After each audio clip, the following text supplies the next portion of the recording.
আঙুল দিয়ে চোখের পাতা দুটো টানতে চেষ্টা করে, নাড়াতে চেষ্টা করে, নড়ে না, পলক পড়ে না চোখের। কাচের চোখের মতো নিষ্পন্দ হয়ে আছে। চোখে খোঁচা মারে আঙুলের, তবু নিষ্পলক। চন্দ্রমণির কানে খবর পৌঁছল। নিরুপায় হয়ে বুড়ো শিবের মন্দিরে হত্যে দিয়ে পড়লেন। আমার গদাধরকে ভালো করে দাও, তার চোখে ঘুম দাও, তার গায়ের দাহ নিবারণ করো। যতক্ষণ পর্যন্ত না শুনছ আমার প্রার্থনা, জল স্পর্শ করব না আমি। মুকুন্দপুরের শিবের কাছে যা, সেখানে গিয়ে হত্যে দে। প্রত্যাদেশ পেলেন চন্দ্রমণি।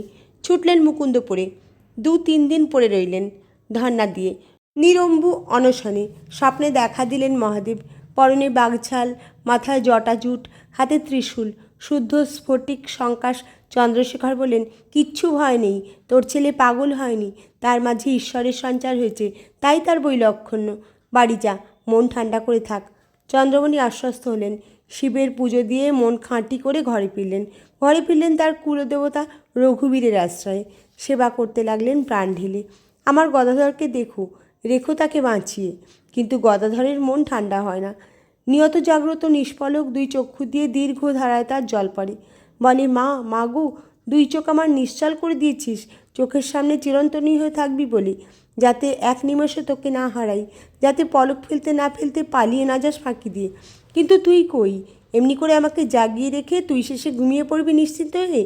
এই তোর বিচার, তোর বিবেচনা? রোগের যন্ত্রণায় বিনিদ্র সন্তান ছটফট করলে মা কি ঘুমোয়? না, তার ঘুম আসে। এমনি 6 বছর চোখের পাতা একত্র করেনি গদাধর। 6 বছর সে পলক ফেলেনি, ঘুমোয়নি এক বিন্দু।